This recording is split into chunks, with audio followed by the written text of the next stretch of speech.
It's concrete day! We've got these forms built. I just finished going through them with diesel to make sure the wood doesn't stick. We're waiting on the concrete truck.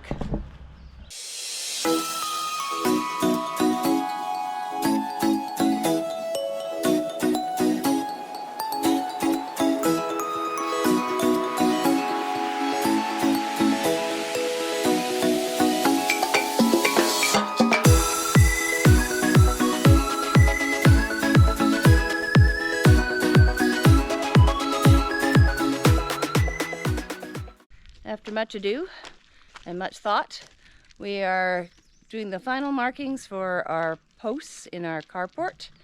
And we put them in once, but they're a little out. So we're gonna figure this out and get this footing set up. Well, the reason being for the change, I've got the back two set properly. The front, the front is supposed to be 28 foot 6 inch. I have them set at 28 inch. So that extra 3 inches will be going on each side of the base rails of the RV carport. So it'll just give it an extra 6 inches of concrete to sit on, and then we just have to measure across corner, and we're good with that. Okay. Got the forms about half done. So what I'm going to be doing is 2 strip footings, 18 inch or 8 inch deep by 18 wide, 28 foot 6 long down each side, and that'll be just over, I think, 1.62 cubic meters. So the minimum order for concrete from this place is 2 cubic meters. So I thought about putting one strip straight across the back to make it a full horseshoe. And then I thought, well, buy the extra concrete that I don't really need, or pay the extra, I think, $70 to be under the 2 cubic meter minimum. So I'm just going to do the 2 strip footings. That's all that's required. And we've got it basically all charted out. So I've got the plywood, 3/4 inch plywood, all pre-ripped to 8 inches. I'll be laying that down here in a little while. So I've got the smaller end pieces for 1, 2, 3, and 4, right behind Wrigley. She's a happy dog. So it's coming along well. Once I get the plywood down, we'll put a screw in each piece through the forming spikes. Once that is done, I'll make sure that there's no holes along the bottom, so I'll just fill in any holes. It's all pretty much drain rock, so it's fairly smooth all the way along. There might be a couple of little tiny valleys over here. And then after that, all I've got to do is throw in a couple of rebar chairs. And I've got, I think, 5 or 6 20-foot lengths, which I'll put 2 down each side. And then I've got a bunch of, well, probably about 15 or 20 10-foot lengths as well. And that's all, I believe, 1/2 inch rebar. So the engineer has said 1 piece of number 5 rebar is good enough. Get the office bug on the screen. So I've got 2 pieces of rebar going down each side, and I've also got a bunch of 24-inch pieces of rebar, which I'll just lay them diagonally all the way down until those are all gone. So I don't need them anymore, and that'll pretty much do it. And then I'll just have to do all the ties, and it's been about 2 years since I've done any of that, so it's not a big deal. It's a fairly small project as far as concrete goes. So we're good to go now, and I'll show you the rest when we get done. It's a gumboot day. Yeah, well, I'll change Gumboot and gloves. I'll change. Gotta have them for concrete. Otherwise it'll just suck all the moisture right out of your hands.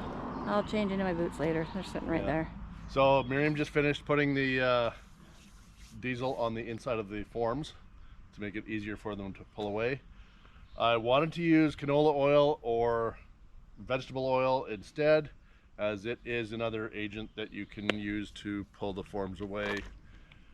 But diesel is 1/4 the cost, and we only used, actually I went and bought some the other day, but I didn't use any of the fresh diesel. I just used some of the stuff that I had from when I changed my oil filters a couple months back. You mean the fuel filters? Fuel filters, yes, sorry, my bad. The fuel came from the fuel filters. Yes.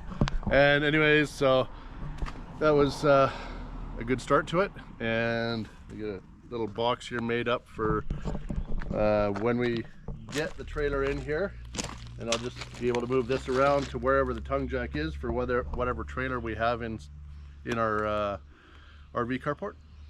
And from there we just have to wait till it's poured, screed it, and make it look pretty. And then in about 2 weeks I go and pick up the shed from Nelson. The parts. All the parts for the shed in Nelson. And yeah, I've got the guy that I bought it from in Cloverdale. He's shipping it to a partner of his in Nelson. And it's a little pricey on the delivery or the shipping charges, but it saves me from driving to the Lower Mainland with the cargo trailer. Staying in a hotel overnight. Staying in a hotel, and yeah, it actually balances out pretty good. Yeah. So, just waiting on the concrete truck now. All right. We're third delivery for the day.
Yep, lots. Okay, can you bring it over here?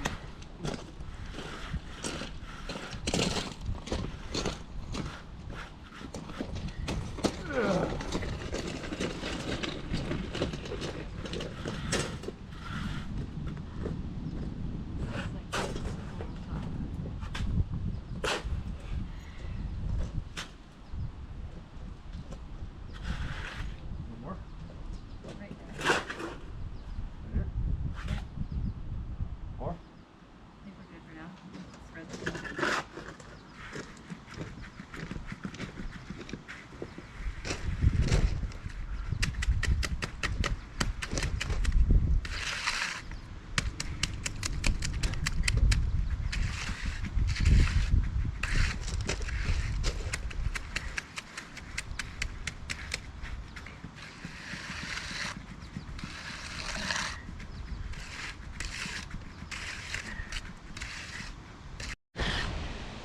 Okay, concrete has been poured. Brent's just finishing it up, smoothing it out. I gotta go around and clean up the edges. Because I don't have an edger. Hey, we're amateurs at this. And we got some weather moving in, so Brent's already got the tarp ready to fly, and it's going to blow away. Well, we got it done. We got the tarp on. Just in time for the rain to come. Started sprinkling a little bit. We managed to get the tarp on that, on our concrete work, and we also got all the firewood covered up, so yay. Yeah, we knew this was coming. I didn't think it was going to be this bad. Well, it was 20 minutes early.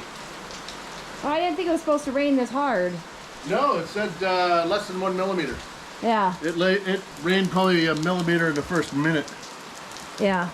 So I managed to get this side of the lawn while we were waiting for the concrete truck to show up. And if it dries up enough, then I can do the front lawn tomorrow. Because everything around here right now is growing like crazy.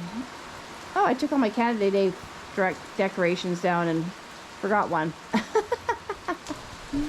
I'll get that another day when it's not raining. I'm gonna go in and have lunch, even though it's like almost 4 o'clock. I had got lunch ready just as the truck showed up. Anyhow.